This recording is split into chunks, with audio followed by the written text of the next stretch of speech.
listening to The Nasty Table, the premier source for tabletop role-playing actual play. Now come on in, relax, and pull up a seat to The Nasty Table.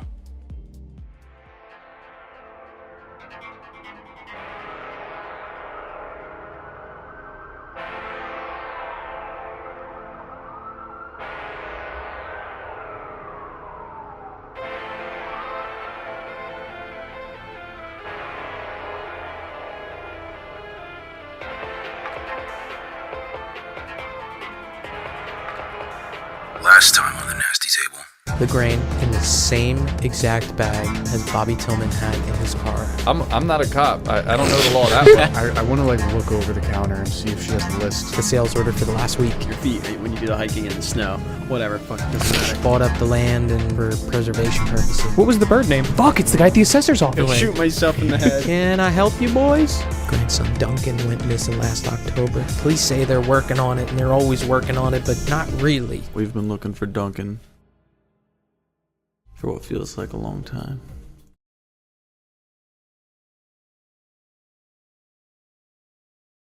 Roy.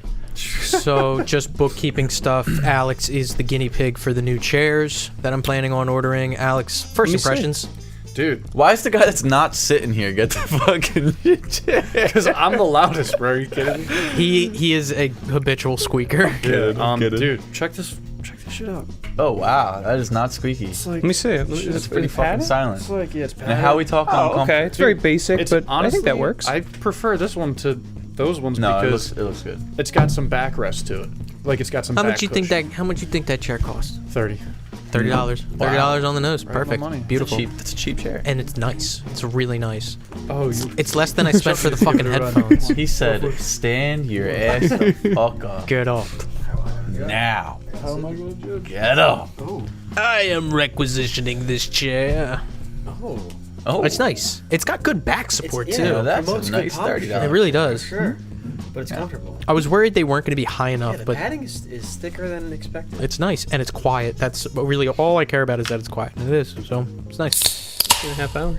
Could I please have a recap of the last session so we can get moving, shaking, and producing?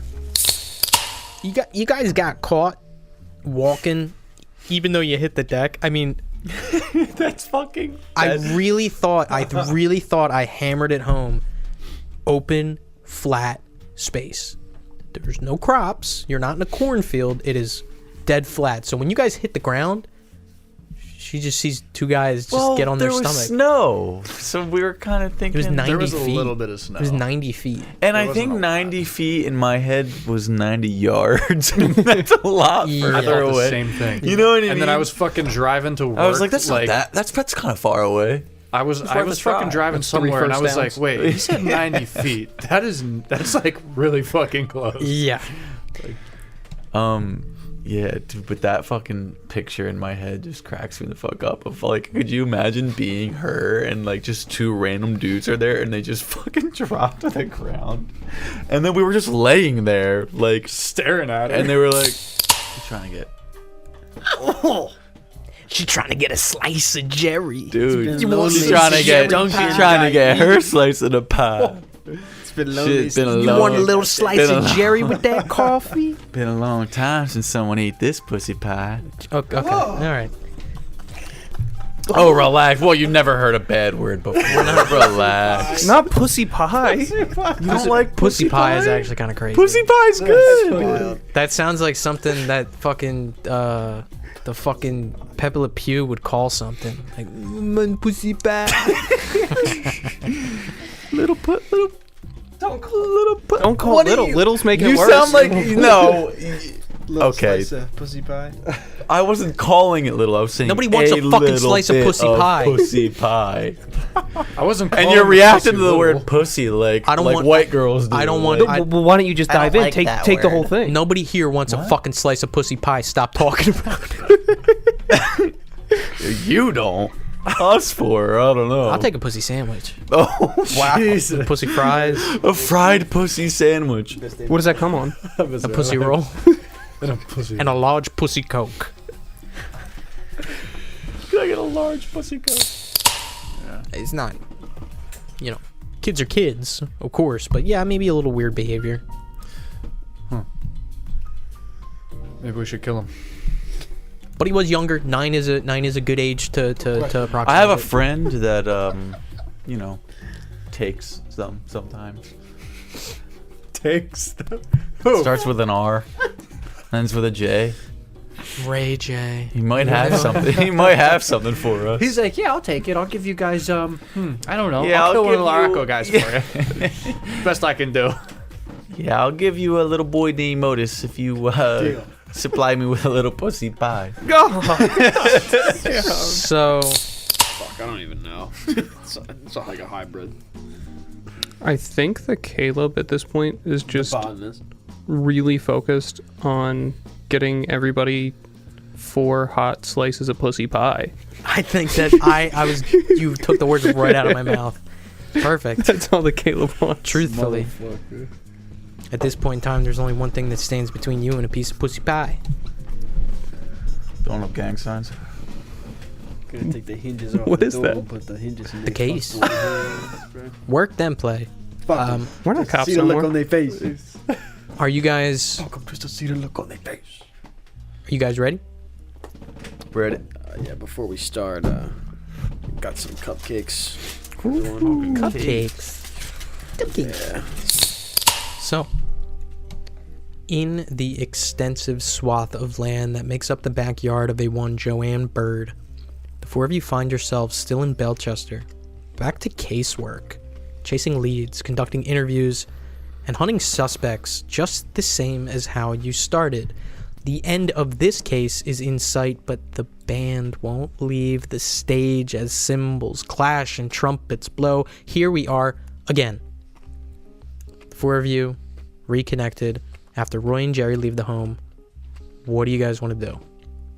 Should we walk up on you guys? Yeah, you guys are just finishing walking across. What the fuck happened in there? We got something. It's not Ricky Gassman. We found the kid from the river. We know who that is. We got an ID. He lived here. At least that's what lady's telling us. Can we just say that, right here, right now, they jog us with Yeah, everything? unless there's something that you guys are specifically keeping from them. No, I don't think so. Okay. Yeah. Damn. Well, she said he got taken right back out here, right? That's Right far down that way, apparently. Point down the backyard. Can we... I imagine we can't see it, but can we see the playground from here? Their fort that they... No. No. She also mentioned that it wasn't on her land technically. It was between 2 plots of property. Okay. So you're not sure exactly where it is, but it didn't seem like it was right out back of her house. Okay. She also did not specify where the trucks are. Or We gotta going. ask Yeah. her. We gotta ask her to bring them. Yeah. I Bring mean, us there. so I told I guess we both Cupcakes did. Are crazy. These are so good. funfetti.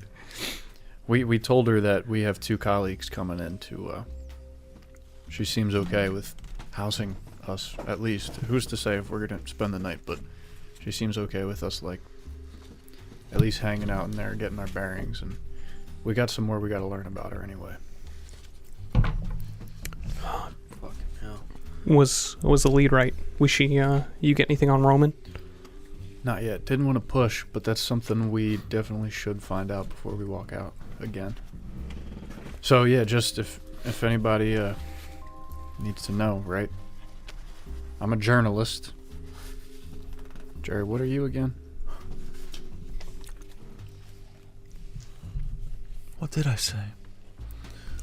I know, but I kind of want to watch you struggle for a second. What did I say?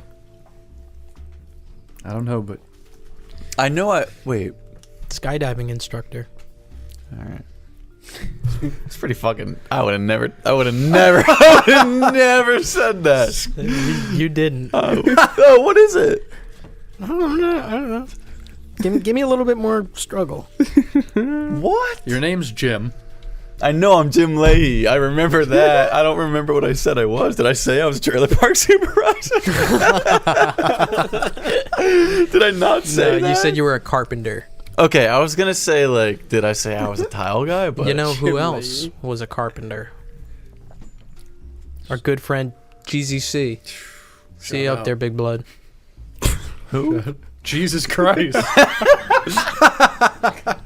Yeah, yo, shout out. Yeah. Yo, I know he listening to this one. Fuck me. Number one listener. Always. Oh yeah.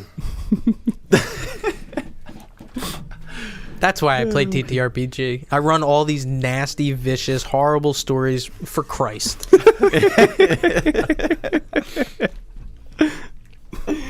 Oh fuck. Jim Leahy, the carpenter. That's me. Fuck yeah. My name is Miles. I did not tell her my last name.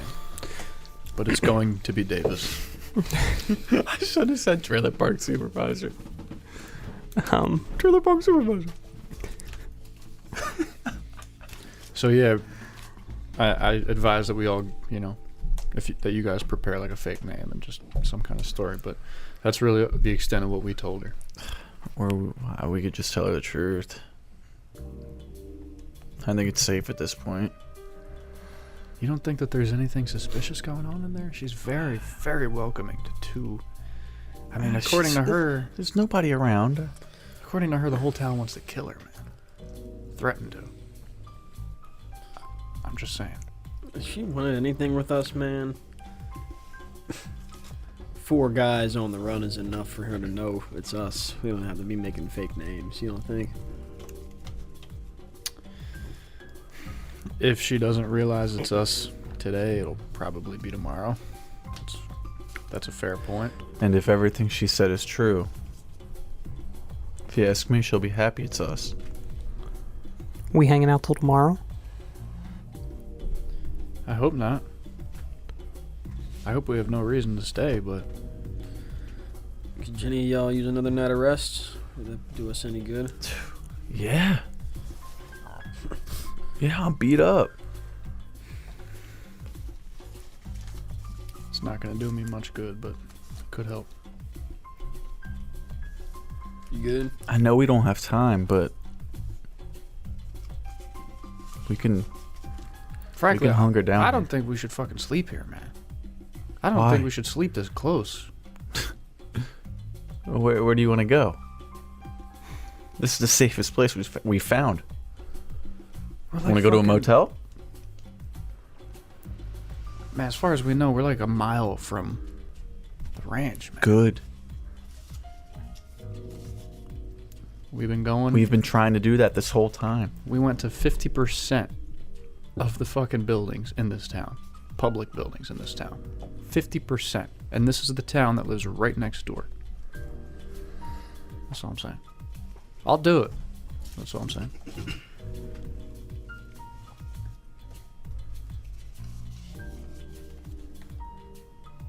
Over 50. 75. Gas station. Municipal What about building. it? A lot of people have seen us in this small town. Big deal.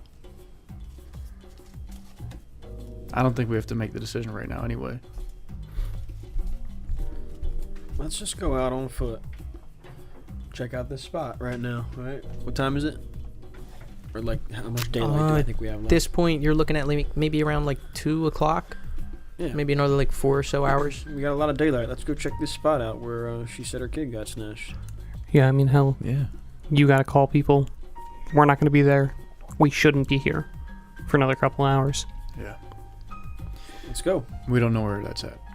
It's actually not past that backyard. She didn't specify where exactly. No.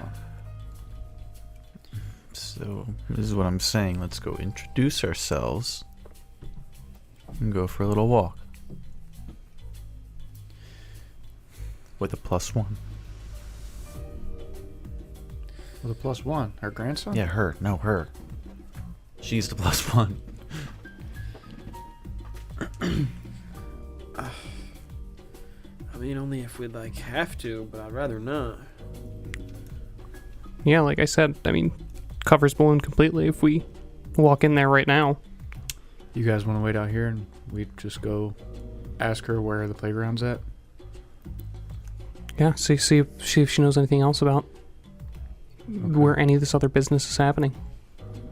I'll ask about where the trucks go. We can ask about where the playground's at. And if we can throw in Bird in there. Roman Bird. Yeah, okay. All right. Turn around and walk.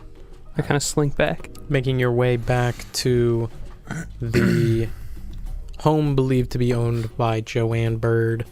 I want to if I'm not in the tree like deep enough in, I want to get in the tree line with my scope out. Okay. And try to do surveillance on like anyone that could be watching this all go down. From any of the houses, any of the properties. Yeah. It's big open. I'm not gonna have you roll, especially because your alertness is like 80, isn't it?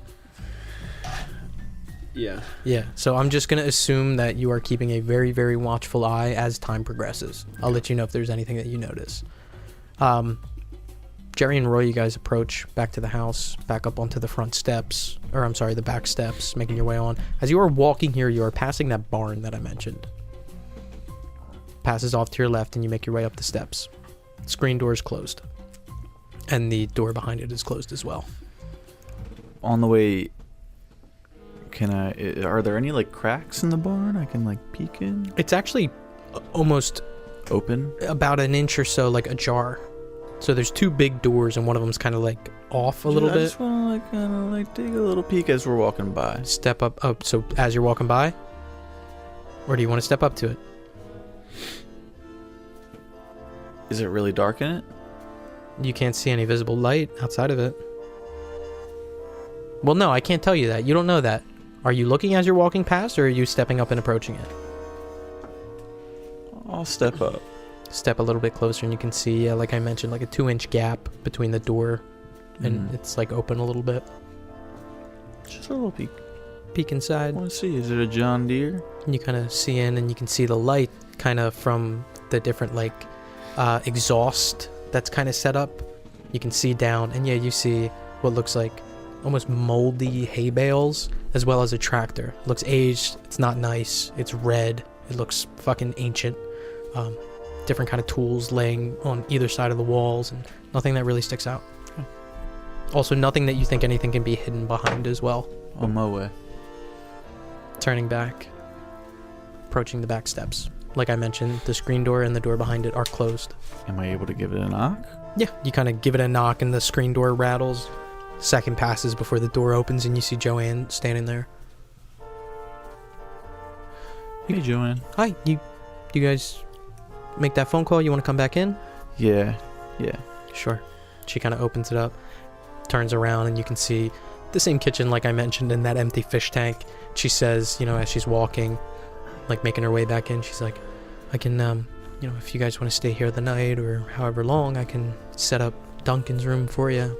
It's big enough. I just want to say I really appreciate you doing this.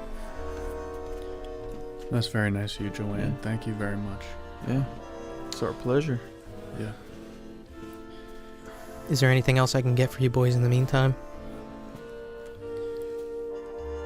No, I guess we just have a couple more questions for you. We did manage to make that phone call. We do have some people coming that I think can help with this story. But if you don't mind me, and I look around. Is Otis around? So now that you kind of start taking inventory, you can see him sitting in the like living area. It's like shag carpet. There's no TV or radio or anything like that, but a couple like chairs and a coffee table set up there. He's sitting on the floor. It looks like he's coloring in a coloring book. So I'm very curious about this grain. You're saying trucks are coming in and out of private property. You know which properties they're coming in and out of?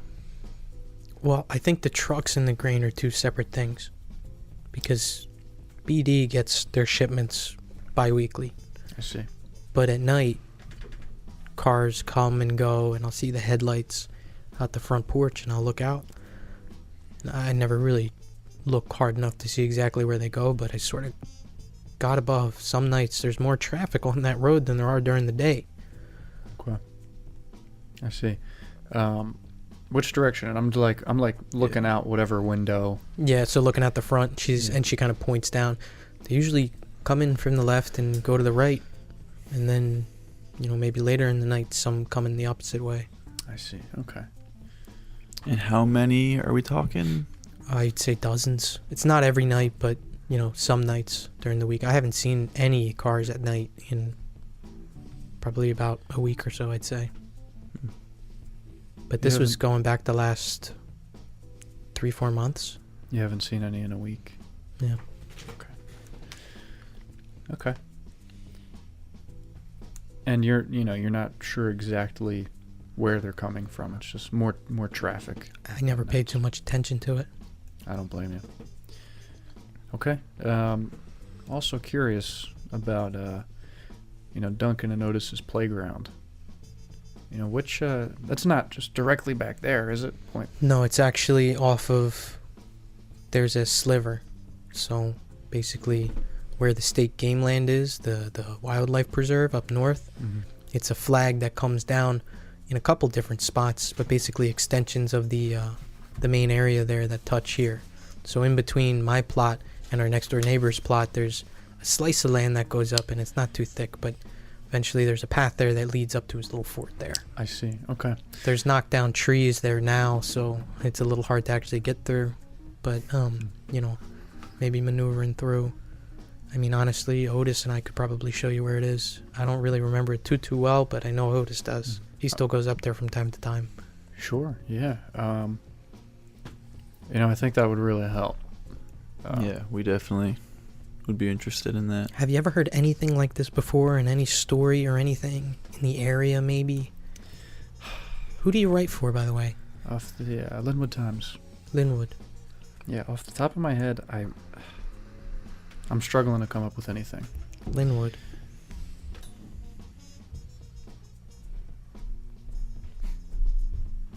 There's a lot going on in Linwood right now with the kids down there. A lot. That's why I was very intrigued when you mentioned, what you did about your grandson.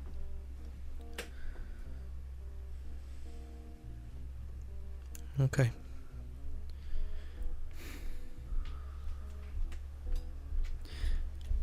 Other question. One of my little separate from this. Roy kind of smirks a little bit. He's like, buddy of mine's a cop in Linwood, actually. He's he's got different, I guess, government-oriented colleagues and friends. Are you related to a Roman bird by any chance? Yeah, Roman's my son. Oh, Yeah. Okay. Well, that's good to know. Good to hear. Yeah, I've gotten a couple beers with him. Really? Yeah, you see him often? No, not too much. I mean, he'll visit on holidays, but no, like I said, I'm not particularly close with him or Jackie back when she was I see Roman every once in a while. Sometimes he'll drop by to say hi, but I haven't seen him in a decent amount of time. I see. I love him to death, but he's so busy with his work, working in the city and all that. Yeah. Yeah. Good guy. Seems like a good guy to me, at least. So, raised a good one. Just curious.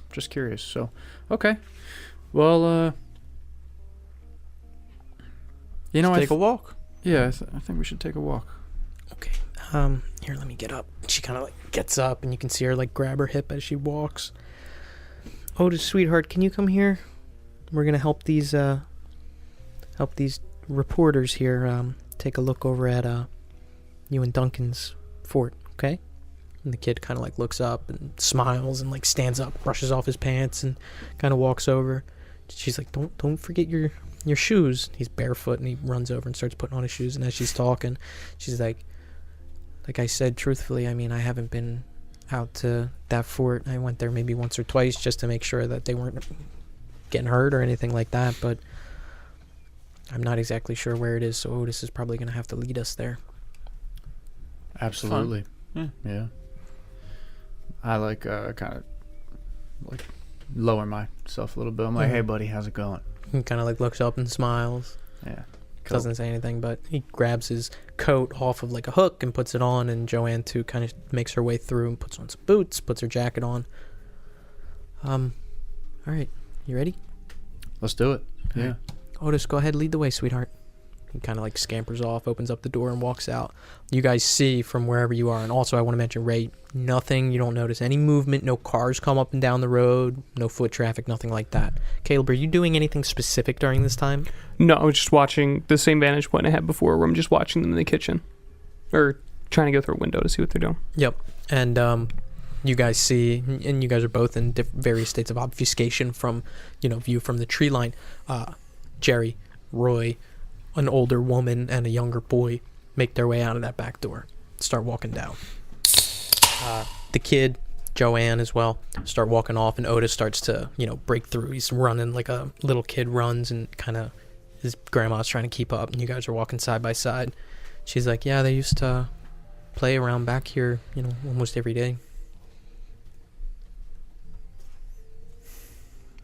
Seems like a good place to play. I would have loved this as a kid.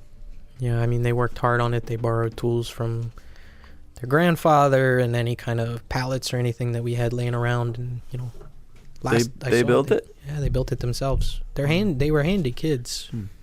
Otis, as young as he is, he's good with it. I mean, you mentioned you were a carpenter. Maybe you can give him some pointers when we get out there. Maybe I can give it a little fixer-upper. Sure. One day. She continues to walk. As you're getting a little bit further, at this point you kind of cross where you believe her property line to be and keep walking a ways away. If we're to triangulate it, at this point you guys are probably like 200 yards from the house, and then probably about 100 yards from where Ray and Caleb are kind of positioned in the tree line there. Okay.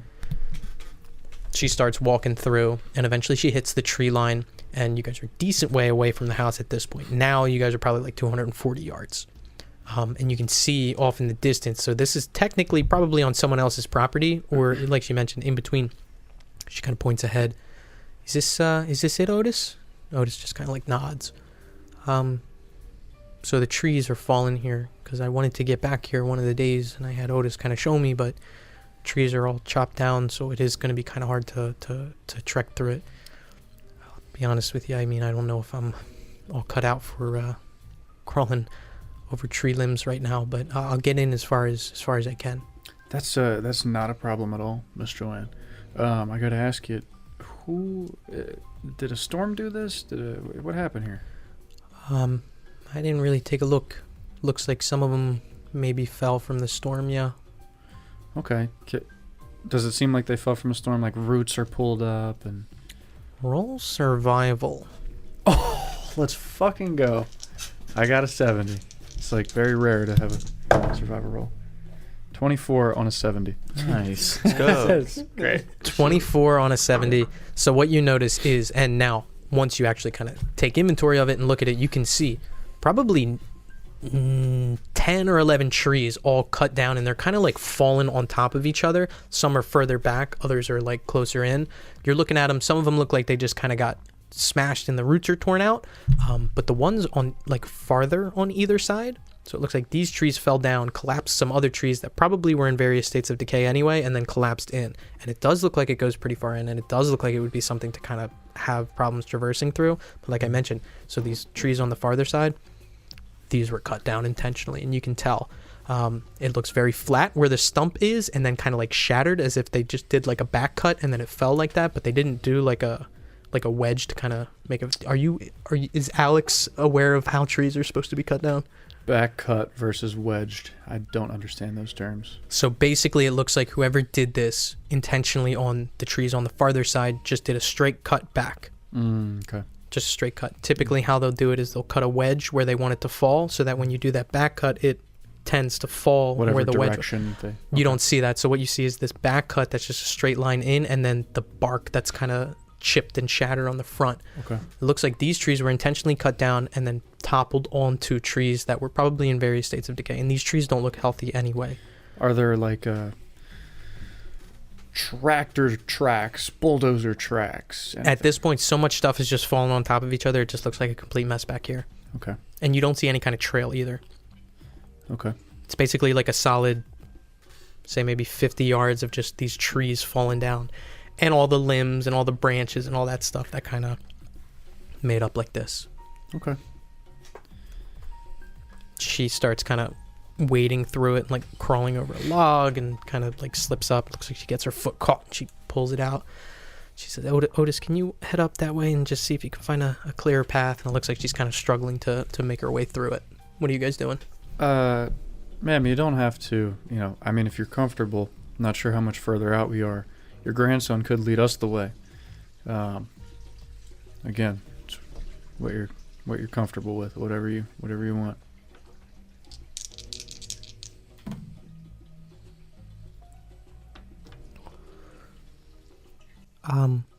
I'll just go in a little bit further just so I can see up to the path there.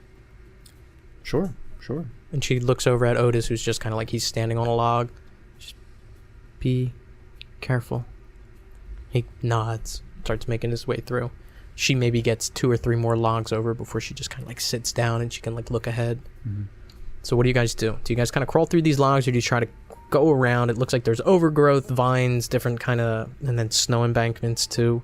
Looks like the piles of snow back here are a little bit larger just because they haven't been cleared, haven't gotten direct sunlight to get melted. Just try and go through. Fuck it. Try and crawl through. It's not too hard. It does take some time. Maybe about 5 or so minutes of just kind of trudging through this and getting over this, and branch catches you in the leg and kind of cracks off and making your way through, and Otis is getting through there pretty deftly, kind of jumping over logs and making his way through. So now that you're through it, you see that it does open up into what looks like a clearing, a path, a game trail probably. It's pretty skinny, like 10 feet in length before these trees that are all kind of surrounding it. And you notice now at this point, maybe it wasn't apparent too much before, the trees here are very, very close together. Okay. Overly so. Artificially so. Almost, yeah. And you kind of look back at the path that you came on, and you can see now all these trees kind of toppled in on each other, and then the sunlight that's kind of beating through. It is probably about, like I said, maybe like 50 yards of just this detritus, this uncleared lumber. But eventually you're there, and the path kind of clears up, and like I said, you see a game trail that extends beyond. You can see Joanne still sitting there as you guys kind of make your way through. Yeah, okay. If Otis is still moving forward. Yeah, he's ahead of you, and kind of he stops and looks back at you, and you can see him. Okay, what's his face look like? Expectant. What's Joanne's face look like? Worried. Okay. Be careful.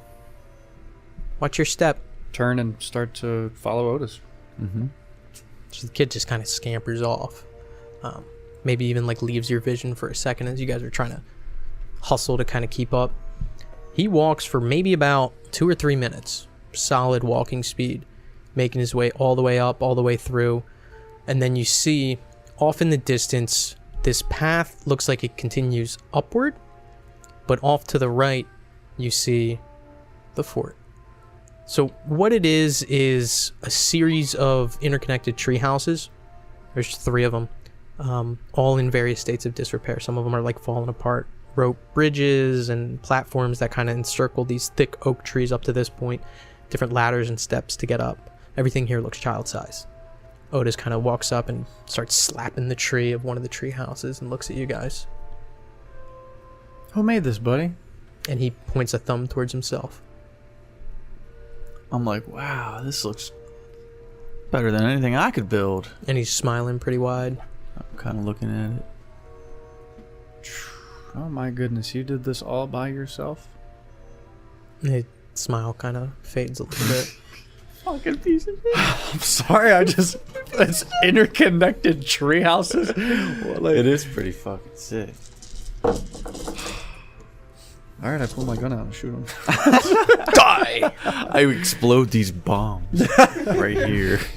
Explode the tree houses. He's never coming back. There's no way to walk up in this thing? There is, for him. For you, it might be a little hard to get up there. Like I said, everything here is child size. It looks like the door frames for the different tree houses kind of set up here, and like I mentioned, some of them are like falling apart. You can see up through one where different boards that made up the floor are kind of worn down and torn down. the ladder is sized for a child, it probably wouldn't support your weight. Can I just like look around? Anything, a footprint, fucking trash, I don't know, anything that I notice. Roll search. 21 on a 69. Tire marks are faint, but unmistakable as they extend on the continuation of this trail that started with the collapsed trees. It extends off as far as your eyes can see. Looks like it curves to the left. Where are you at? I'm Like, right is next he like far? He just shot the kid. Oh, shit. Oh, we like- don't need him anymore anyway. Yeah, fuck it. I'm right next to Otis. I kind of like lock eyes. Just kind of like nod towards the ground It's over very, here. very faint. Very, very faint. Walk up and try and put my eyes on it. Is it something Roy can see as well if he focuses? If Jerry points it out, yeah. I'm like, hey, buddy. Roy's like he's like down on his knees. He's like, Yeah, and Waves so him over. Otis has like one hand up on one of the things to climb up and his foot up too, and he kind of like looks over at you and jumps back down and kind of scurries over, and he's smiling, breathing heavy. You ever see any cars or trucks or anything around here? He looks confused and shakes his head. Do you know who cut those trees down? Made it hard to get in for your grandmom? Looks confused and shakes his head slower. It probably wouldn't help. But with my knowledge of cars and my background, is there any way I could recognize tire tracks of like maybe the size, type, anything like that? Quad maybe, who fucking knows? Roll drive.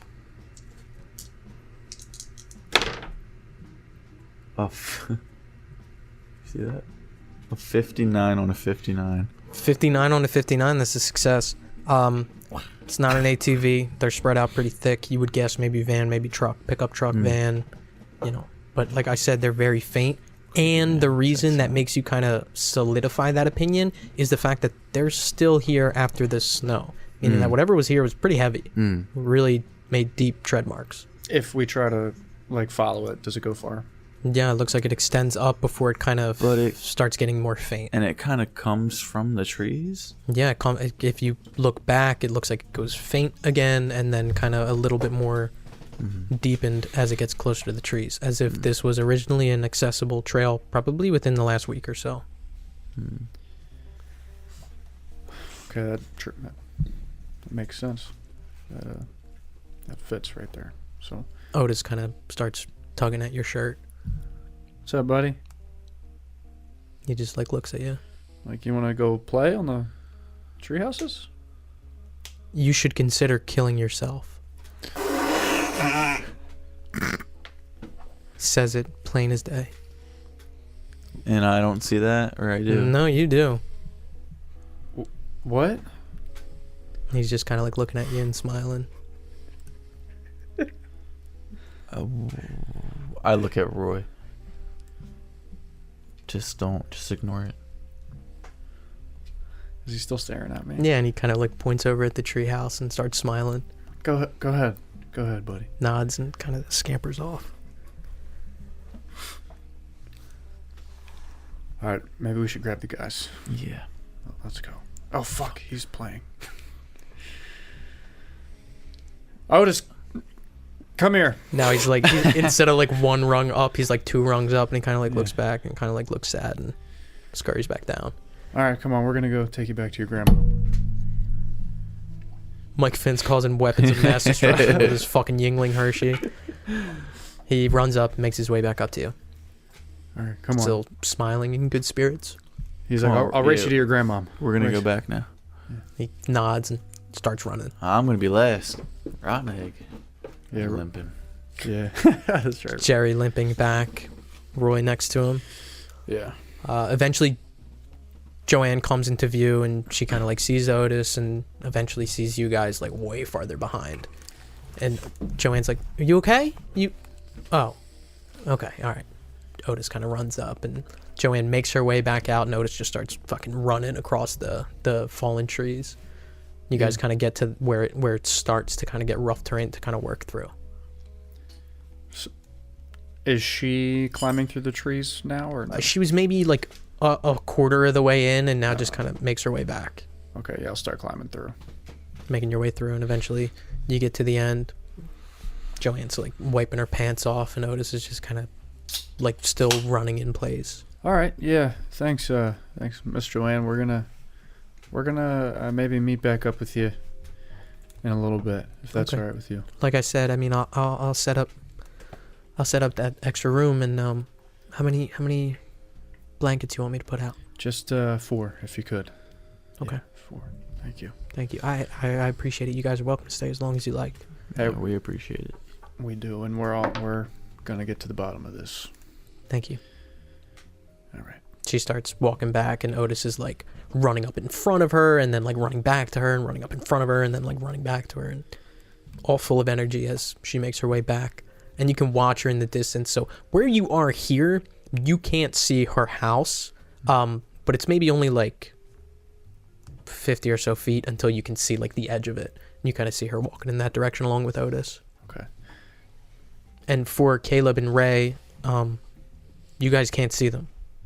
You don't see where they entered in. You kind of lost view of them as they kind of turned in this kind of direction towards this clearing here. Is there anything that you guys are doing during this time? Probably taking like 2 minutes after they walk out of the house, not moving from my spot, eyes on the house, checking for movement inside the house. Yeah. Roll alertness.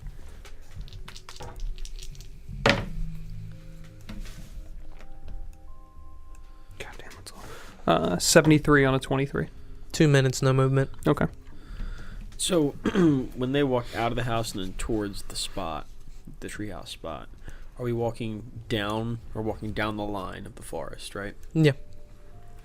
So I want to kind of tail them as they do that Yeah. and surveil, but almost like trying to surveil the deeper part of the forest. Yeah, and it is kind of hard to maneuver back here, like I mentioned. I mean, the trees are tight together, which makes it hard enough, and there's also fallen branches and piles of leaves and all sorts of stuff, so you're kind of like wading through, trying to make your way through and kind of squeezing through and making your way over. What do you want to know specifically about where it gets deeper into here?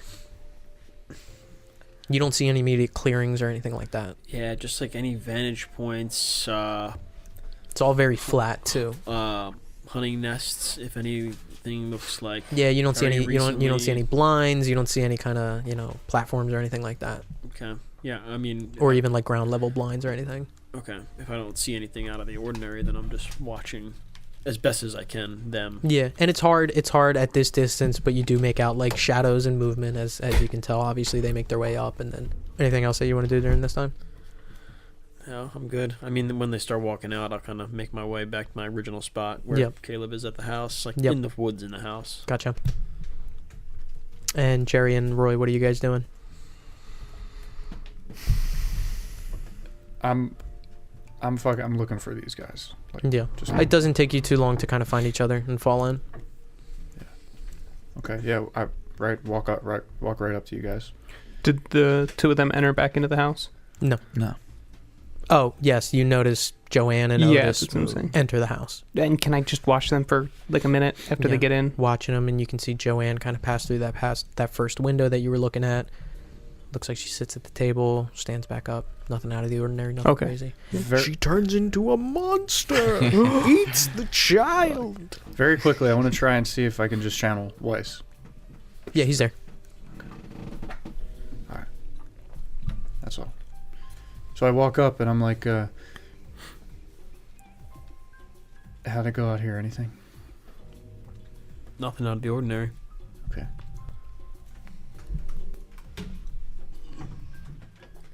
You heard him say that, right, Jerry? I did. Yeah. Yeah. What, the kid? Yeah. That fucker's close then. Rose starts smirking. That fucker's gotta be close then. What'd he say? Kill yourself. I get it. All right. Yeah, it's like I'm used to it. It's crazy. You too, right? Yeah. Yeah. Well, tire tracks back there. Big vehicle, heavy vehicle. Even with all these trees? it must have came in, did that, went. I mean, maybe that's where they're coming from. Down that, there's a trail, leads all the way back. Yeah. Could be us. Might not be, but we're gonna have to walk it. You guys want to? We figured we'd check it out to its fullest extent together, in case anything happens. I mean, yeah, let's go check it out. But I mean, she did say a lot of shit goes down at night. Might be worth it to just hang back. If we see anything now, not engage. Do a little stakeout tonight. But gain a night's worth of. it's covered in trees. Nothing is gonna come through there. Or do you mean stake it out of the house? Stick it out of the house. Let's check out the action where it's going. See if we can tail something. She said she hadn't seen it in a week. She says it's been a week, and it's also have what, changed. 2:30. And RJ told me when we get here, when we're ready, it's gonna be ready. And I know we're not putting all of our faith in RJ, but some things you've said they've been spot on. And I got a gut feeling that that's one of them. When we get there, we'll be on time. We just gotta do the right prep work so we don't come up short.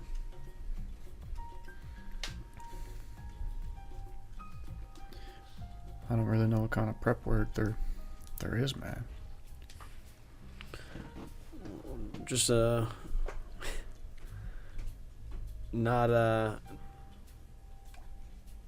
going in guns a blazing, you know, being sure of our move. Yeah. 33.33% chance repeating, of course. Let's do this. Oh my god, he just ran in. Yeah, but I mean, we can go take a look at this. I mean, hell, if we stumble on the cabin, let's just ask ourselves if we really want to do it or if we want to do a little bit more surveillance before we go and we make the final move. Yeah. Let's go take a look. You know, we got time. We got time right now at least before we could do this surveillance, right, and see if there is anything going on at night, especially.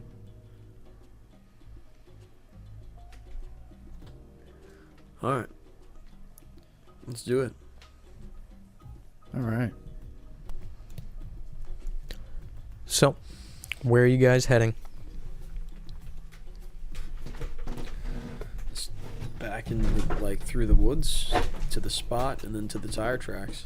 Back into the woods, making your way past over those collapsed trees, eventually making your way on that game path. You follow it up until eventually you hit, like I mentioned, maybe 5 or so minutes of walking combined with Jerry's hobbling.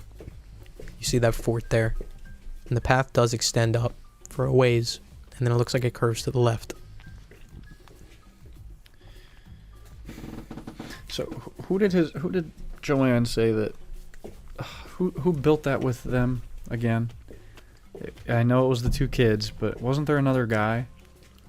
Didn't she say that? Their grandfather. The grandfather before he died. Okay, makes This guy sense. named RJ. There was a kind stranger who happened to pass across our lovely town one day. I don't think we got a grandfather's name. I mean, I catch the tire tracks and start slowly going forward. Start slowly making your way up, and these tire tracks, eventually they do fade. Like I mentioned to Jerry, it's as if maybe this spot was a little more muddy, a little bit easier to leave an impression behind. As they continue up, they do fade. It's not like immediate. It's very gradual as they start to get less and less worn down into the dirt, and eventually none at all. For all intents and purposes, you guys who have lived in Minnesota, you recognize this. This is a game path. This is a trail path. It might even be a fire path too, in case fire trucks need to get back for wildfires or something. Typically, they have those for municipalities, but you would imagine that this is some sort of game path. Heavily worn down by wildlife that frequently travels here. Once these tire tracks end, you can still see that the road extends up. This path extends up probably about another 60 or so yards before it curves to the left. And it doesn't look like a direct, straight left turn. It looks like it curves. Let's keep going, right? Yep. Let's keep fucking going. Is it like endless woods if we were to just keep going straight and not turn left? Yeah, I mean, as far as you can see. I mean, like I mentioned, the depth of it kind of gets lost on you because these trees are so close together that it just looks like a fence if you get to the right angle, just a straight wooden blockade. The trees extend a far ways out of the distance. You guys are all alert. If there's anything that sticks out, I'm going to make that clear to you. Left, right, straight, all woods, deep as far as you can see. As far as you can see to the left, as far as you can see to the right, as far as you can see straight in front of you. If you look behind you, obviously you see the trail that you guys have been walking on, and you can still see the fort a ways away, off to the left. Okay. You guys continuing? Another minute or so before it curves gently to the left, making your way through, and then it kind of curves back. This path that you're walking now, it kind of clicks, kind of makes sense. That it seems very natural. It doesn't look like this was laid on purpose. It doesn't look like this was anything more than a game path that probably existed for a while. Making your way through, you do see tire tracks again. They look to match as if they were the same tire tracks before, and they quickly fade as well. You guys have been walking for 5 minutes, and now at this point, you don't see the fort, you don't see the entrance, you don't see the outside. Even if you're to look directly south from where you entered at, it's all just trees there too. Now you guys are kind of in the middle of the woods at this point.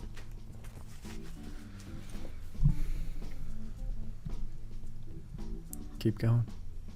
Another 5 minutes pass as this trail itself kind of gently curves and switches over and goes back and curves and makes its way up. 5 minutes of walking and nothing. The tire tracks don't reappear. What are we thinking right now? If we can get a map of these game trails somehow, at least we would know where they run to. That's a good point. I mean, I don't know, the deeper we get out here, the more worried I get about our vehicle, our shit. If we lose that, we're kind of screwed. Yeah. Are you guys armed at this point? Oh, yeah. Yeah, we came up armed to the. Okay.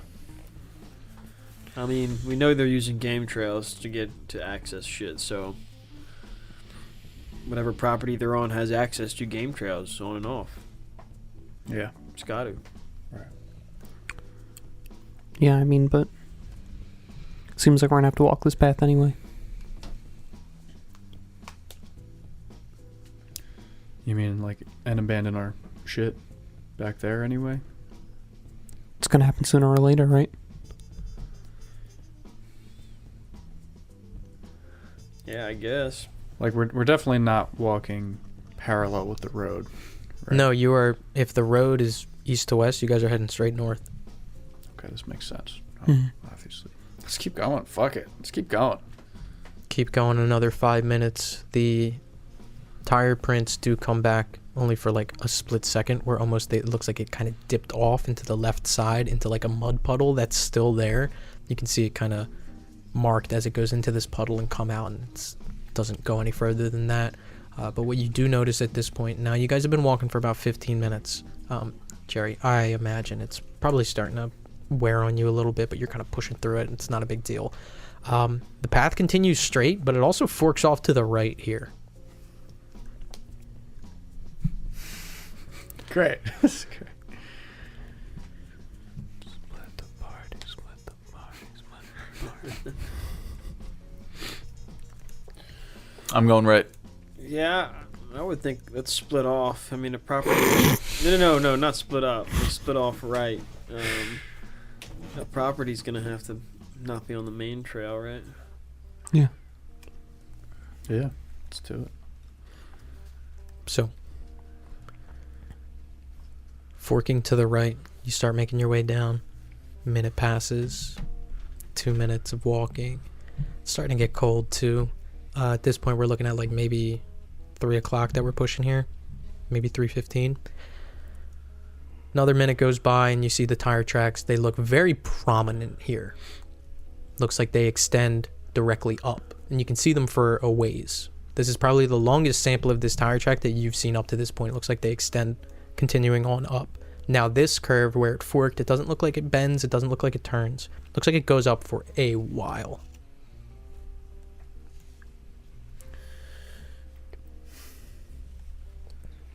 Might be in business here, boys. Does it look like anything straight up as like a clearing or more sunlight?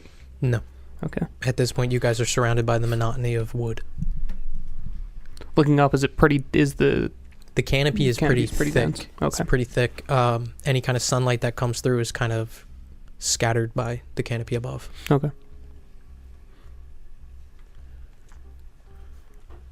Sweet. Keep going. So is there much snow here or no? Yeah, here it's not on this main path because it looks like this main path is obviously exposed to more sunlight because the canopy isn't obviously the only canopy is whatever extends from the trees on the left and right side. So the path itself looks mostly melted. There are a couple like spatterings here and there, but most of the snow you can see off to the left and right side. Okay. Continuing on. Another minute of walking. I need Ray to roll alertness for me.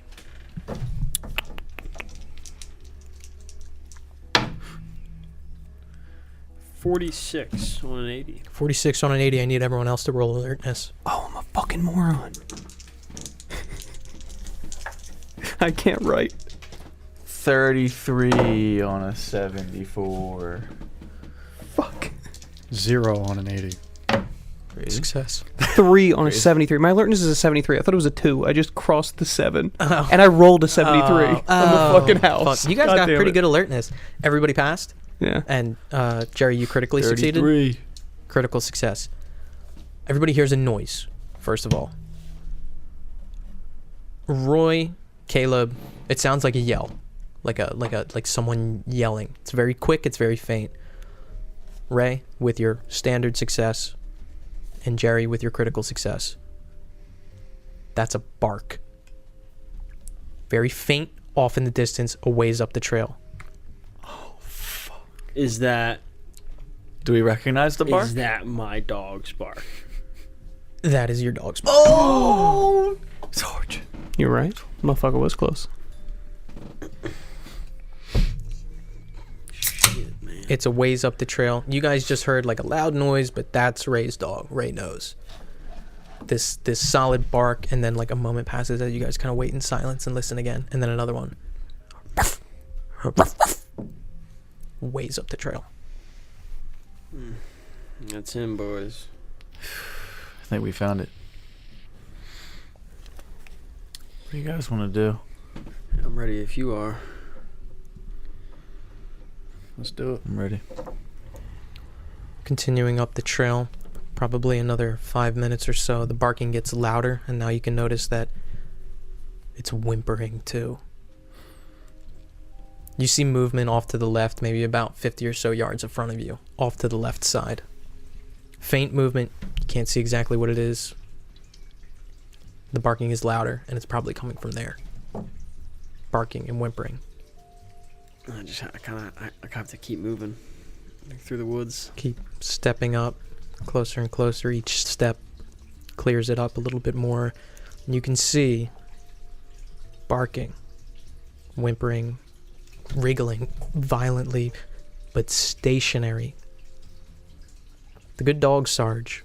You can see him, and he looks at you. Blood coating his mouth, and as he barks, each bark kind of sends spatters outward. Closer inspection as you look, and you can see him, and you get close to him. His back right leg is caught in a bear trap.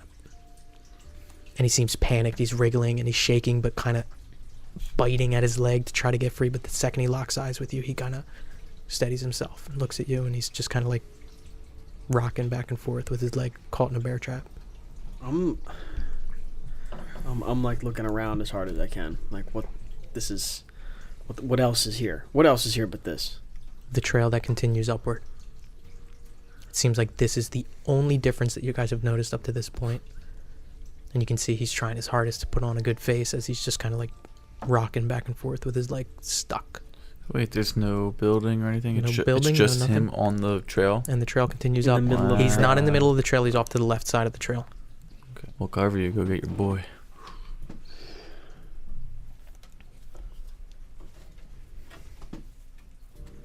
Yeah, I'm approaching so cautiously. Ray's really unsure of this. He's unsure of his own perception right now. He kind of doesn't even think this is real. Okay. What are you doing?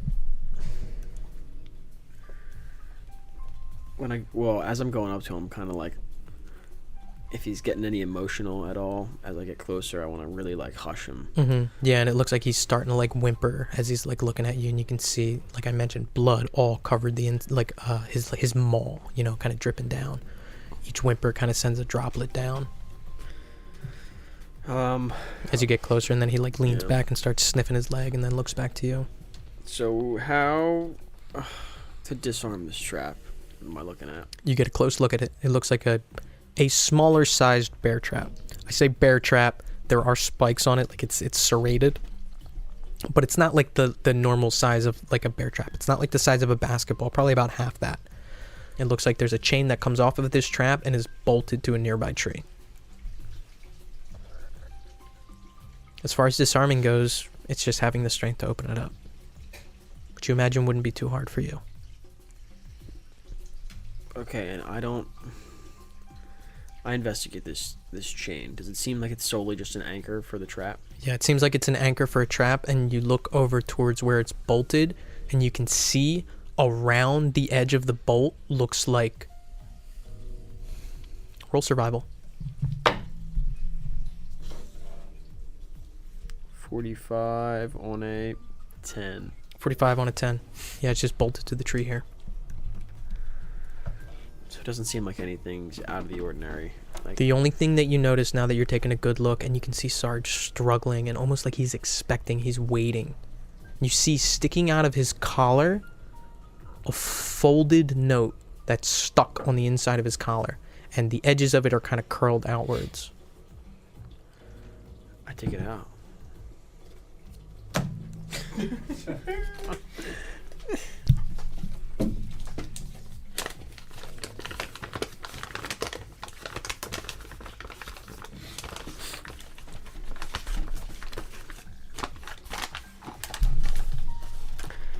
Well, there's a picture, and then there's text. The text says, one command, one joy, one desire, one curse, one weight, one measure, one king, one God, one law.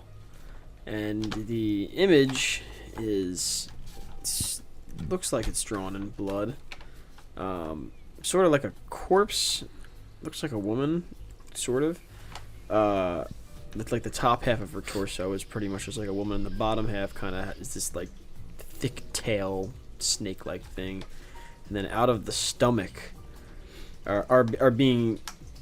the stomach is being eaten by this like thick, painted in blood, thick deer kind of four-legged demon thing. As he notices your attention on the note, Sarge lets out another loud yelp, loud bark. That's creepy.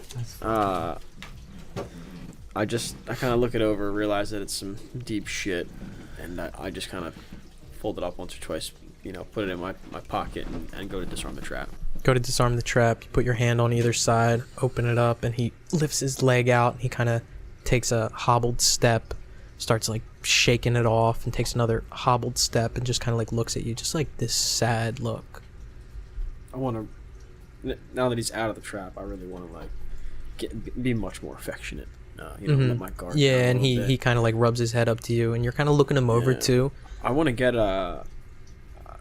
whoever had the medical equipment. I want to get that out, and and even some of my water. What are you guys doing? Watching the trail, but if he needs that medical equipment, I'll help out or whatever.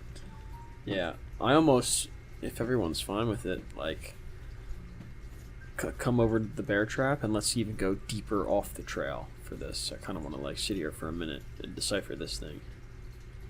We're close. So we got a piece of evidence and we're close, right? Let's think about what it means. If we do go off the trail, I want to be really cautious for traps. Gotcha. Oh yeah. Be very alert for Yeah. that. So you guys kind of what's the order of operations here? Are you guys going off the trail, or are you tending to Sarge first? And he's having some difficulty walking. He's taking like 2 good steps and then just kind of like sitting down and getting back up. I want to get him just around the next tree farther of Yeah. the bear trap. He's a Okay. couple steps out if Yeah. you can, and then we can sit down and do this. Yeah. But just something that's sort of out of view. There's some rocks there that kind of go around, and it's easy enough to find a spot to kind of sit down off the beaten path. You notice no other bear traps out here. Now, when you start kind of looking through Sarge, so his back right leg, it's really rough. Looks like whatever the bear trap did snapped his tendon. He can't put weight on that. You notice, like I mentioned, blood around his mouth. He has no cuts. That is not his blood. No other wounds on him. Except you notice if you kind of like, if you're doing like a physical pat down, you touch his side a little bit and he kind of like yelps in pain. Kind of steadies himself. But he is calm, cool, collected. He accepts any kind of medical care that you guys provide for him. So I'm dressing up his leg. Yeah. And it's easy enough to just kind of wrap it with gauze, maybe even put a splint on there, but this is a muscular tear. This is a real problem. Yeah. But you're able to stop the bleeding if nothing else. Is there any blood trail that we can see coming from him? From him? Mm-hmm. No. Okay. Is there any other types of trails from this trap? From this trap directly, it's basically just off to the left side. And it looks kind of out of place too. I want to make that clear. Like, it's not like you haven't seen any, like, this wasn't hidden. This is very direct, very open. It's not hard to see it. It's on a patch of snow, no less, too. It's kind of coated in his blood at this point. But like I mentioned, you're asking about blood trails. You don't see any blood trails on the snow that are on the left and right side here, but it would be kind of hard to find a blood trail that extends upward because of the color of the dirt up there. And as you're kind of taking the time and mending his wounds, he like licks you and like sniffs you and nuzzles up to you. Spitballing here. My first thought is things that are taken away. And the first four could be talking about us. One command, one joy, one desire, and a curse. There's 5 more. Yeah, it's That has to be it. one weight, one measure, one king, one god, one law. Well, one law, I mean, could be Dan. Dan. Is he the king? Is he the... I feel like one king is RJ.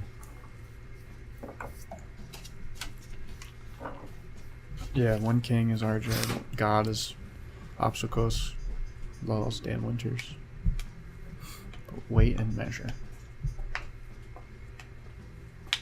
Who else do we have? Bobby. Bobby. I mean, unless weight and measure are the 2 other. Doug. Yeah, Doug and. One weight, one measure. This drawing, it doesn't look similar to the Doug drawings, does it? No, Okay. not in the least. Is it in blood? Roll. Lick. How are you trying to discern that? Well, with the survival in 70, I would say that maybe Roy has, and as a detective and sergeant, maybe he's aware of the texture of blood after it's dried on. Kind of rub your finger across it. Doesn't seem like it. Okay. Smell it too. No metallic smell, nothing like that. Sarge kind of steadies himself after receiving his care. Starts sniffing in the air and takes a couple steps, and whatever mending that you provided for him does seem to help. Each step looks a little bit lighter. He puts his nose low to the ground, starts sniffing, starts to look upwards where the trail continues, and looks back at you. His mouth still kind of coated in this caked on blood. Considering that as well, I kind of been seeing he's still hurt. I just want to be able to keep up as best as he can. So I want to, while everyone's still looking at this and racking their brains, just bring him over, lay him down, get a little bit of water, rinse, clean his mouth up, and just give him another opportunity to get off his foot for just a little bit. And rest. And when you do maybe kind of massage it a little bit. you make it clear to him that it's like, sit down, relax, rest, and he's very open to that. He kind of lays down flat, kind of how a dog lays, and he's got his head kind of sticking out and still slightly whimpering as you kind of, start massaging him. And you notice, like I mentioned, his right side does seem a little bit tender, and if you do kind of like poke and prod, it looks bruised. But no other injuries whatsoever other than his leg and that bruise. You guys continuing on the path? Yeah. And you guys haven't noticed anything, you guys haven't seen any movement, you guys haven't heard anything, and you begin kind of making your way through. Sarge instinctually leads the way, kind of making himself get ahead of you guys, but he notices that he's still just like a little slow, so he does kind of like step back, and maybe you only almost trip over him when he does that, but he's able to keep pace with you guys, but it doesn't look like he'd be able to run. But he's got his head close to the ground and he's sniffing up towards, and you can see the path continues on for a way and then makes a very sharp turn to the left, probably about like 200 yards up. How long have we been walking for this point? I would say up to this point, probably about an hour and a half. Okay. So we could say bare minimum like 3.5, 4 miles. Considering you guys waited, I'm terrain. imagining that you guys aren't doing like a steady walking speed because of Jerry's hobble, so probably a little slower. Yeah, 3 to 4 is probably safe to say. Okay. Kind of walking, continuing on. You can see that the path curves left as you hear a gunshot in the distance. Pretty far in the distance, but you hear it, and it is in the direction that you're heading. You hear a gunshot. God damn, if it was that far in the distance, why'd you have to jump scare me? Because I love jump scares. In the direction that towards the direction that we're walking. Roughly, yeah. Any way for me to discern by the noise what kind of shot I think it is?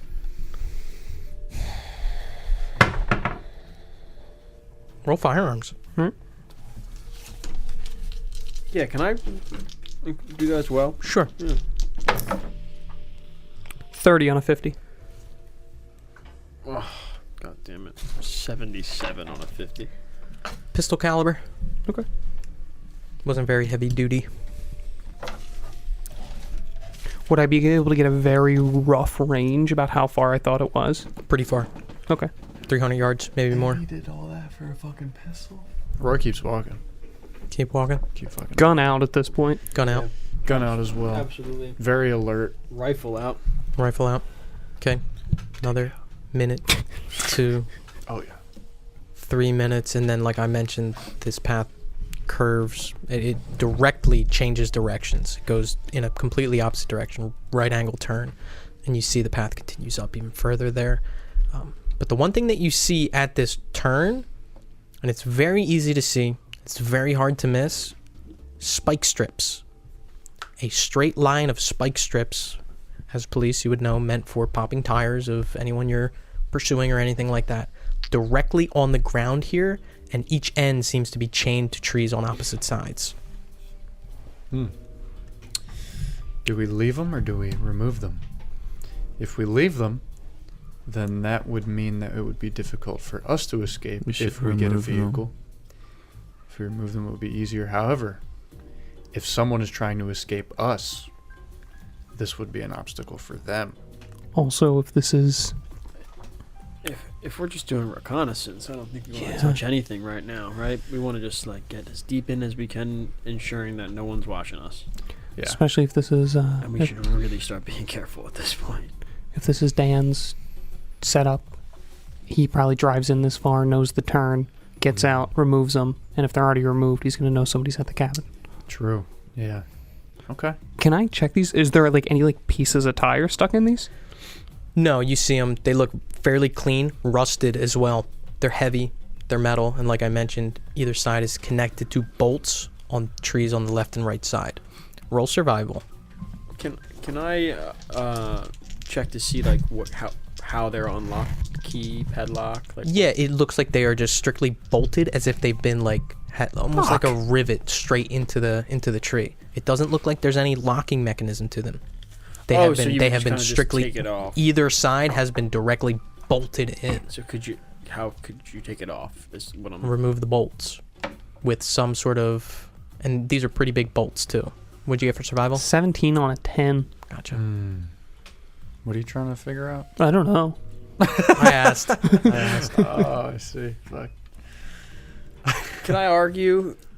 Because I'm really racking my brain here as Ray, you know. With my heavy machinery background, if there's some type of tool or piece of equipment that they could come back here and easily I'll tell you this. use this. I'll tell you this. Easily, I'll tell you this. With your background, I'll give you 2 pieces of information, and one makes a lot more sense to you because it was also the case with how the bear trap was bolted.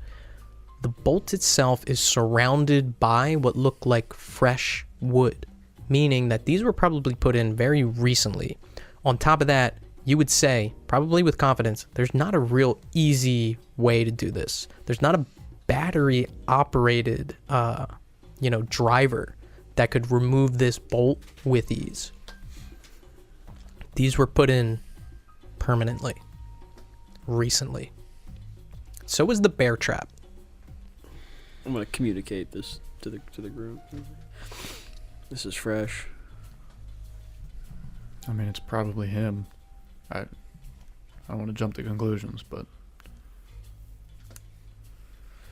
All right, let's proceed with a lot of caution. All right, very slowly.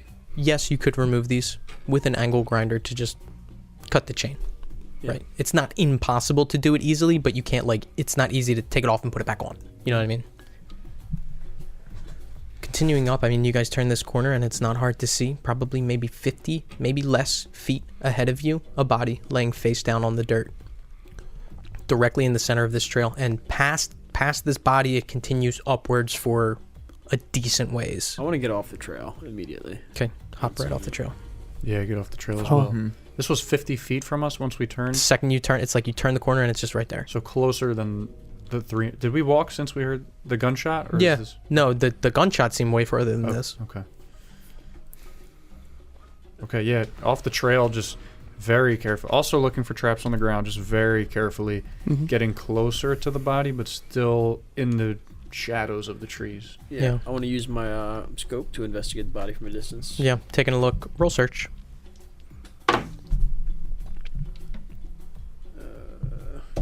75 on a 62. 75 on a 62. There's some stuff that's not hard to miss. A man wearing a heavy brown coat. You can see the edges of a dress shirt kind of peeking up. He's face down, but you can see the back of his head is bloodied. You'd have to get a little bit closer to get a better look. Well-dressed man, face down, bloodied on the back of his skull. Is this recognizable to Weiss? This brown coat, this nice getup. Perhaps. There's not a homogeny there. Okay. But for all intents and purposes, especially if Ray points it out, yeah, the man's well dressed.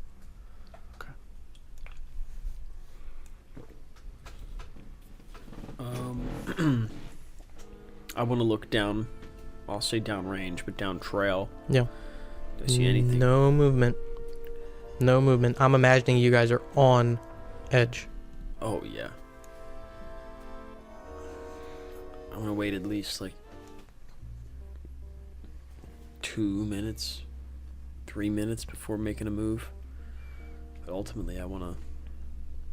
Maybe if someone wants to run and check the body, I'll provide cover or something. With the rifle. Staying for a minute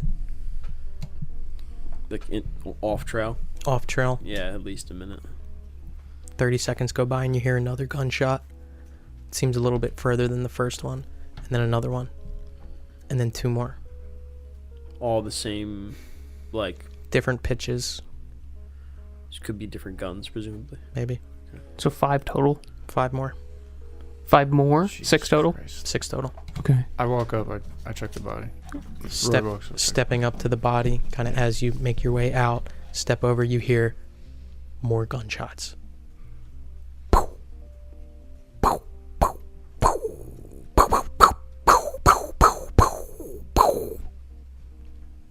20. It's still going off. A cacophony of gunshots. How far? Pretty far. Maybe now Maybe if you put it back where you were 300 yards, now you're putting it still at 300 yards, so maybe originally 400 yards, you're not sure. In the distance, a ways away. And they continue for a while as you stand over the body. Are you doing anything different? Grab the fucking body by the shoulder, flip the body over. Flip the body over to reveal, and you can see as you're standing over him, the back of his head is caved in, exposing mush and blood and bones. And roll sanity. 1 on a 27. It's nothing. Means nothing. Flip him over and you can see eyes closed. His jacket is kind of open and you can see it's a pretty nice jacket. He's wearing a dress shirt underneath it, and he actually has slung across his chest an empty holster. I take the holster. You take the holster off. I will remove the holster from his body and Start I'll put it in my backpack. Removing the holster, and you can see looking down at this guy, a tanned man. Oh no. Handsome and familiar. Okay. Unmoving and cold. Is that Lucas? Another string of gunshots. Another 10 or so. I'm like, I just put my hand up and like wave, like, come look. I just kind of fuck it, run forward, check out this body. Much as I described.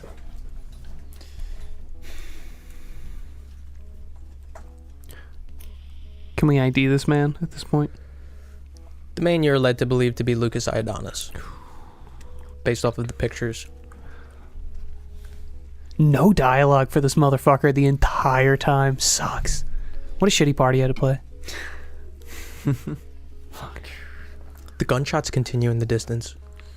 Don't even get to know his dialect, Right? his accent. Can I wanted to hear it. I wanted to Can hear you say just like 2 words?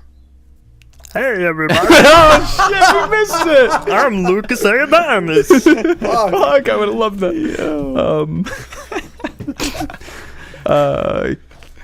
Can I run this guy's pockets? Yeah, you run his pockets. They're empty, notably empty. Okay. So the holster is Does it empty. look? The holster's empty. The pockets are empty. Another string of gunshots. Automatic fire you start to hear. Fuck. I'm like, as the fucking gunshots are going, I like look up and I'm like, you know what he's doing, right? I don't. It's for us, but probably more so for him. He's clearing the way for us right now. That's what he's doing. And I'm like, you think this guy has a black heart, black lungs, or anything? I pull a pocket knife out. I stand there and just watch you. I watch too, I yeah. just stand there and watch you. You sick bastard. The gunshots continue to ring out, almost as if now it is just part of the background noise. The birds stop chirping. The wind stops blowing. Nothing but this cacophony of warfare off in the distance, echoing through the trees, bouncing off of each individual branch to make itself to your ears as you stand over the dead body of Lucas Iodonis with a pocket knife in your hand. What are you doing?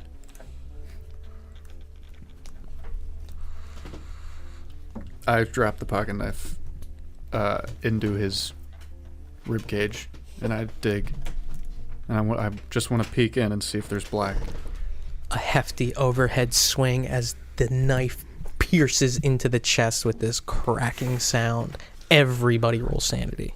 It's wild that you said you just want to peek into this guy's sternum. Oh, let's go 4 Woohoo. on 36. I rolled a 66 on a 32. 13 on a 23. 26 Or on a 25. 27. Pass on the 3 of you.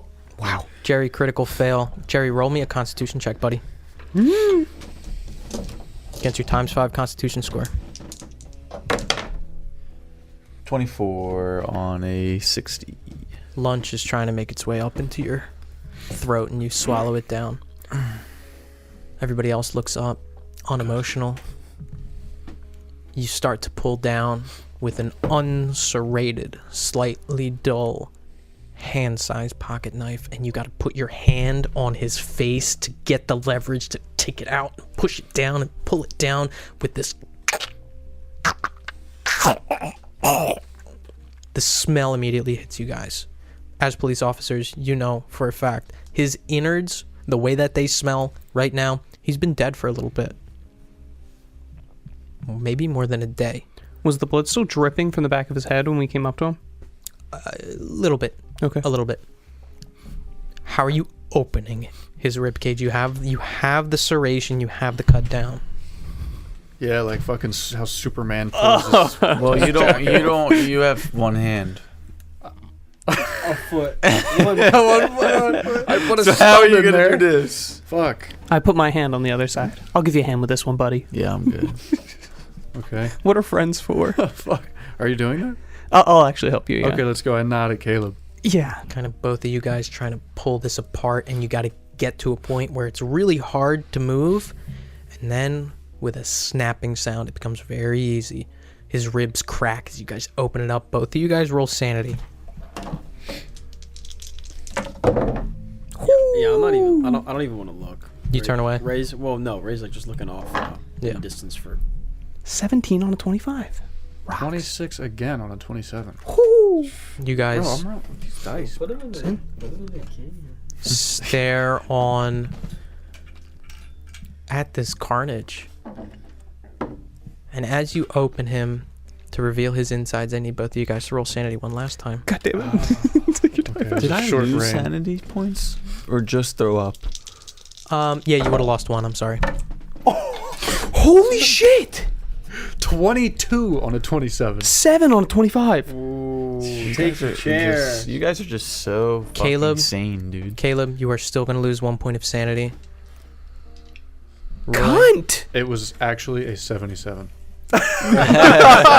critical fail. God damn. Gotta be honest. Roy, Yes. this is the largest that I have ever rolled for sanity in my life.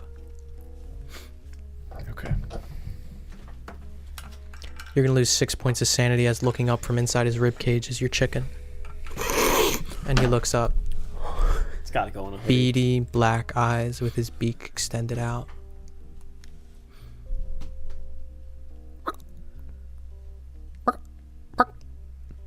I grabbed the stab right through the chicken. A direct blow as another overhead swing from this pocket knife pierces the chicken through the head. And you look down, and the rib cage is empty. Inside is blood and heart and lung and body parts and flesh, all of a man, red not black. Caleb, you watch as if pushed by some semblance of insanity. The man who was once your sergeant digs the knife in for no apparent reason. I broke again. It was 24 was my breaking point. I'm at 21. That might be the first time that I don't have the lowest. This whole campaign. You are a broken person, bro. 21. You are broken. You are broken. Yo, we're about to lose Roy. I stand up, and I'm like, Did you guys see that in there? Did you see that, Caleb? No, it's not black. Okay. All right. Put my pocket knife back in my backpack. I want to say as well, during this entire ordeal, the gunshots have not stopped. They have not subsided. They've not sped up either. You guys ready? Mm-hmm. Yeah, let's keep going. As you guys continue on, the gunshots get louder and louder. And then almost on cue, they all stop. The trail continues upwards. The body is probably maybe 100 yards behind you. Did these gunshots seem like they were straight ahead of us? So as you're getting closer now, you can tell that they sound like they're off to the left a little bit. In the distance, quite a ways, but off to the left. I kind of want to get off the main trail, like at this point going forward, right? Yeah. Probably be a good idea. Kind of keep moving generally forward with the trail, but off of it. Okay. Very slowly, half speed or whatever. Continuing up. Jerry, at this point, this walking is starting to get to you.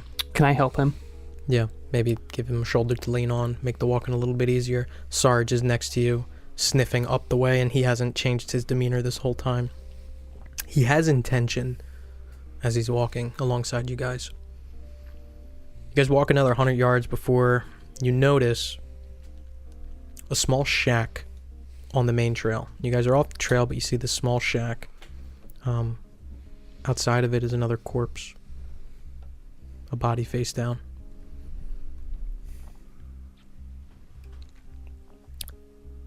At this point, you notice this is the end of the trail. It ends in this small, simple shack. Like dead ends? Seems to be at this distance from where you guys are looking at. When you say shack, how big? A shed. Like a simple, small, one-story shed. Very, very small. Does it look dissimilar to the one I lit on fire yesterday? It looks different, Okay. but probably about the same size.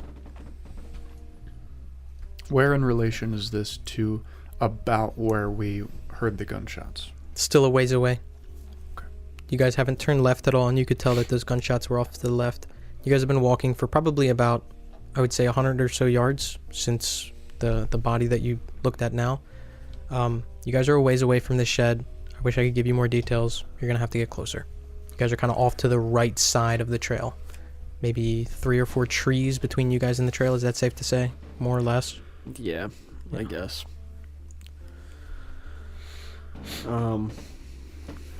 Yeah, I guess before... Can I try and investigate with my scope on my rifle before we... Yeah. Kind of looking through, you see just a man in a heavy winter coat face down. The shed itself has a door on it, and the door is open. There's also 2 windows on this shed. And if you look at either of the windows, you can see in at what looks like maybe tools. You're not too sure at this distance. The glare from the windows is kind of messing with you right now. I want to study the area around it as well on the other side of it. Down, not down trail because I know it ends, but yeah, you'd have to get just a little bit closer to get a good look. I'm imagining you guys are still like maybe 200 feet away from this thing. Okay, yeah, I'll get it a little bit closer, but Making- only as close as I need to get. Making your way up, and eventually you can see, kind of as you close the distance, maybe 75 or so feet before you notice a smaller, much smaller trail that leads off of the end of this main trail off to the left. Okay, still anything like in this, around this immediate shed, like, I don't know, anything. Tell me how close you're getting. Once I see that, Yeah. I look again. Yeah, no other additional details. You can tell now that the man is wearing boots. He's face down.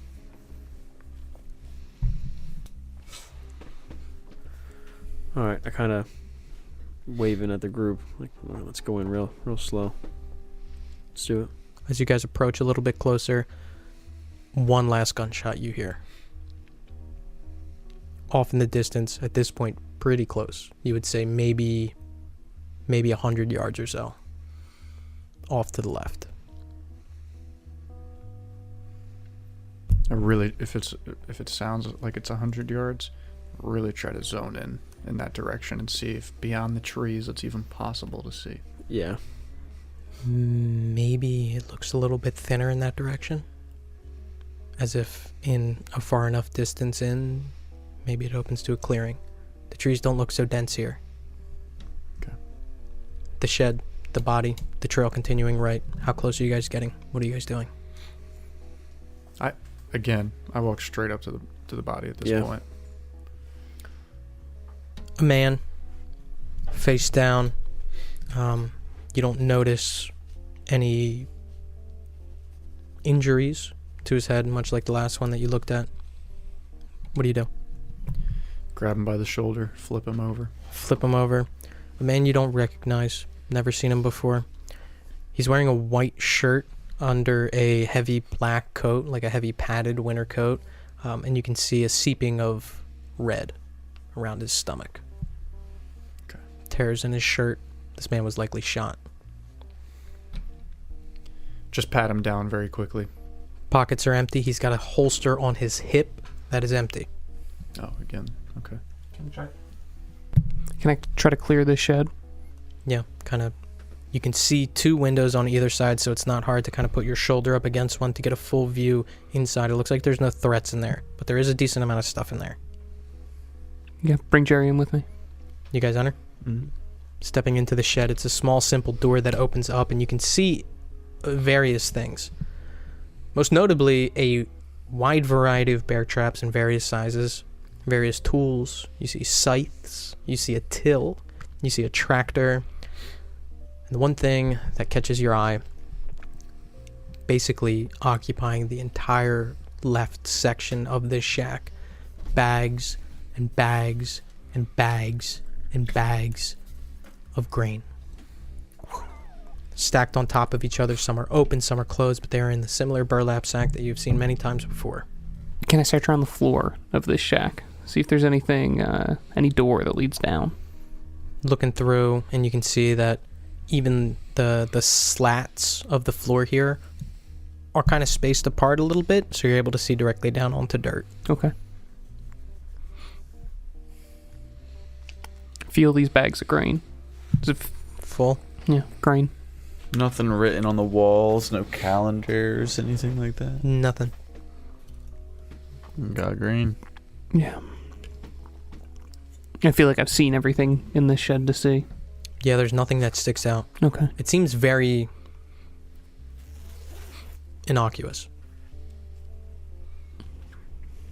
I'll walk out. You guys are still standing over this body. What are you guys doing? Seeing them walk back out from the shed, stand up. All right. Anything in there? Whole lot of green.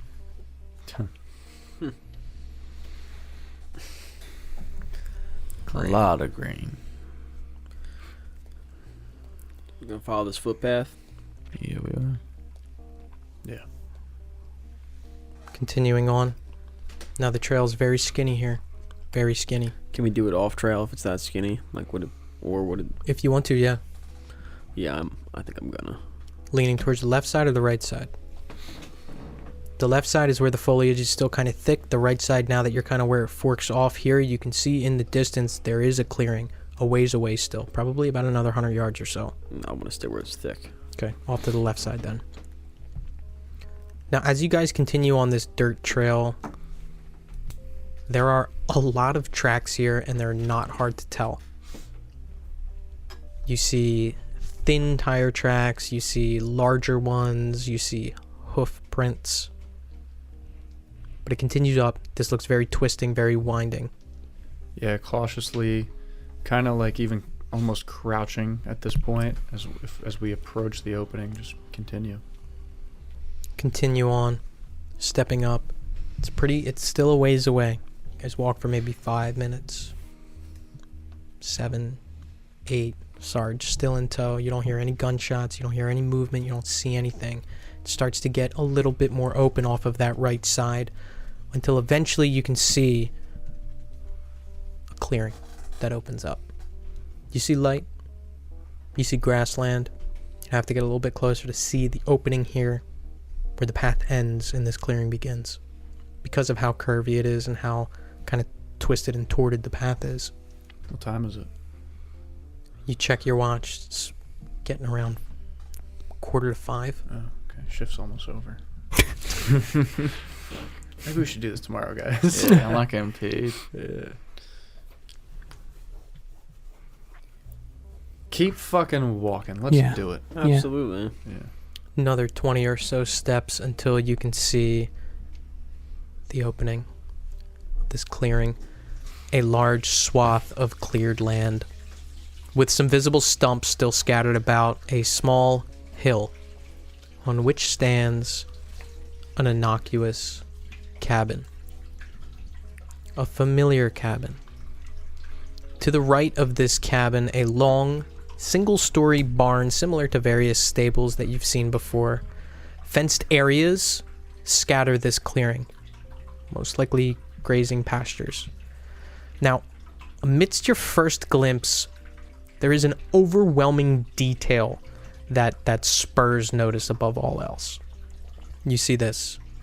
The cabin, pastures, this barn, this stable, and bodies.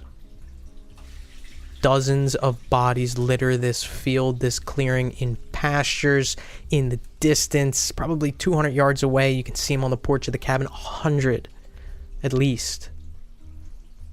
And the closest is probably 50 or so feet from you guys. And it isn't difficult to tell the savage nature of these deaths. Some of these bodies are torn in half. Some of them are headless. And others just lay on the ground unmoving. The grass that peeks out from beneath this thin, melted layer of snow is stained deep, deep red. This was a battlefield. And it was a battle that you missed. Closest body 50 or so feet from you. This cabin looming in the distance. Bodies scattered. What are you guys doing? How's Sarge? He's sniffing at attention, and he's trying to keep going forward. Through this walk, it seems like he's kind of pushing himself, though. What do you want to do with him? He's gonna stick with us. I just want to make sure we're not we all heard him say some things before, so I don't want to say I don't trust him, but Yeah. well, we gotta guess everything. Yeah. I look ahead at the cabin. I want to, if we're like right off in the tree line, I want to take like, honest, like 15 minutes to sit here scoping on all these bodies. Really, like get you. I mean, you said we can get some of the detail of how they were all killed, but like Yeah. I want to like Yeah. look at everything that I can. I mean, you kind of take it all in. First, you look over at the cabin. You can see the windows are shot out. Looks like it's a 2-story cabin as well. You can see from this distance, you see, looking over the bodies, probably about a fifth of them are uniformed police officers.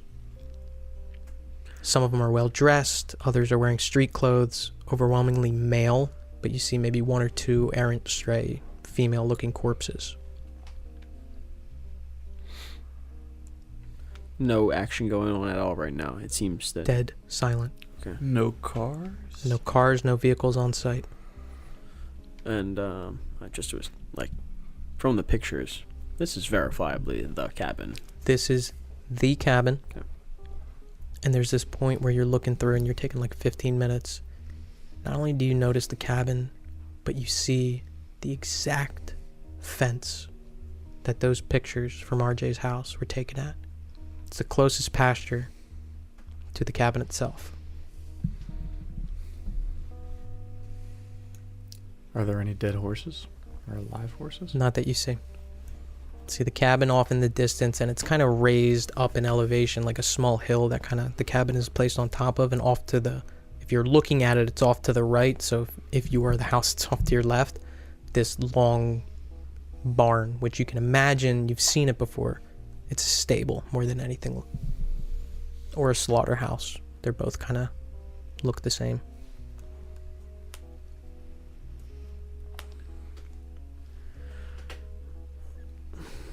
You want to move in? Let's do it. Let's start with one of the, not the main cabin first. How about the stables? Sure. Yeah, stick together. I mean, Yeah, let's take a perimeter as best as we can. I know we had a plan, but who the hell are we staking out?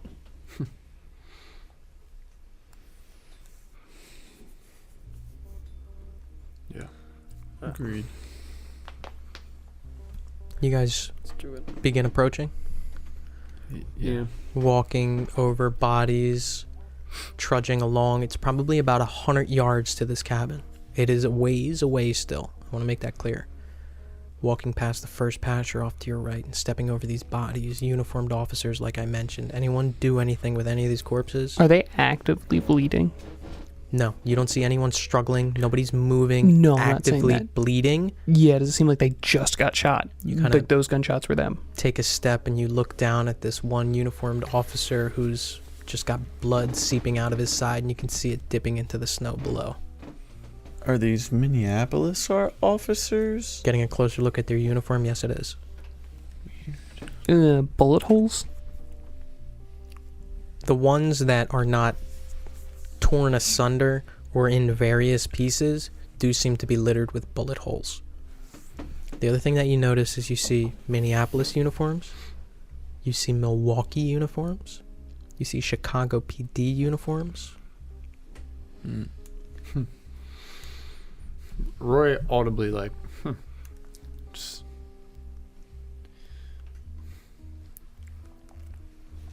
Walking through this battlefield, this site of death.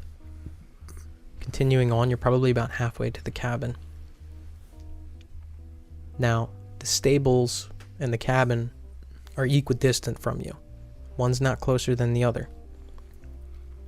As you're continuing to walk, making your way through, there is this kind of more beaten trail that leads ahead through an intersection where most of the pastures look like they kind of connect to and lead up over to the stables and up to the house itself as well. Now, it is on a incline, so you would have to walk uphill just a little bit, but it's very gradual.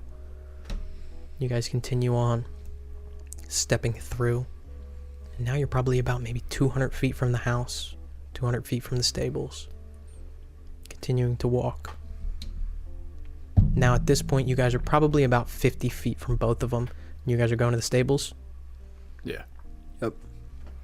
Making your way through. A gunshot rings out from the house, lands at your feet. A crack. Misses. What do you guys do? Take a step back. Trying to get cover from where this came from the house. Another gunshot Yeah. rings out. I try and run to the stable for cover. Ray's running to the stable. Following him. Helping Jerry while I do it. Yeah, I follow as well. Another gunshot rings out. You guys are running to the stable as a third gunshot rings out.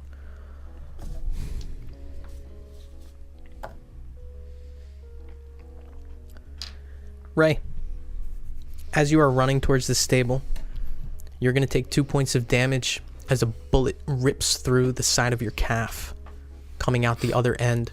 Almost as if you're running to try and clatter yourself into the stables in here. What's everyone else doing? Are you guys just following suit, running mad, dashing to these stables? Yeah, and I'm helping Jerry, but trying to look at where the hell these shots are coming from. So that's going to be hard. I imagine you're running with intent to get yourself cover. Yes. If you do, maybe if you turn for a split second, it looks like it's coming from one of the windows. Can't see a figure. Can't see anything. At this point, I'm imagining it's happening very fast, and you guys just kind of clatter into these stables. All right, yeah, focusing on good cover then. Yeah. Over anything. And it's very easy to get good cover here. It also looks like that this stable itself is made of wood that has metal siding on the outside. Probably would provide decent cover as you guys kind of clatter into here, kind of almost tripping over each other as you guys kind of get in. Ray, you got this bullet that kind of ripped through on the side of your calf here. Limp in, and Sarge kind of tries to put himself towards your feet. Yeah, I mean, as soon as I can get everyone else in, if I'm going in first, and everyone's in good, and we're all covered up, and immediately give me that med pack. That throw it to him. Give it back. I want to just pack that shit, Mm-hmm. wrap it up as tight as I can. Yep. So immediately just kind of getting safe, getting situated in here, begin wrapping up your leg. What's everyone else doing? Trying to see if I can get a sight line, if there's anywhere to peek. So To now see that where you're this is in coming this from. stable, you can see that there's no windows in here. There's one door in, one door out. It's the same door. It's the one that you guys came in on. It's a 7-horse stable, and it's very, very long. Are there horses in here? Taking a closer inventory of it, there's 7 stables, 7 pens, and each has a horse. Each horse is slumped to the ground, unmoving, dead. All except one. This is a fucking roller coaster. A beautiful spotted coat Appaloosa at the very end of the stable, furthest from the door, and it looks over as you enter, and then very quickly looks towards who you notice to be the other figure in this stable. Sitting slumped, head down, back against the wall in front of this horse's pen. RJ, probably 50 or so feet from you. His denim jacket, even from this distance, you can tell caked in blood. He's holding something and his head is facing down, and he's unmoving. Before we went up to him, just if we see the other horses are dead, are they like, is there holes in the stable, or is it like execution style? They all... Stepping past the first one, you see this beautiful black horse with his head facing down and this trail of blood seeping from a nickel-sized hole in his cranium. Instead of looking right at RJ, I want to eyes locked on this one entrance exit. Mm-hmm. Yeah, and you're just watching there. Yeah, moving with them, but still locked. I like very slowly shuffle towards RJ. I'm like, psst, prick. The figure, looking down, raises his head, looks over at you. You're late. And that's where we're going to pick up next session. What the fuck do you mean we're late, you fucking asshole? Late.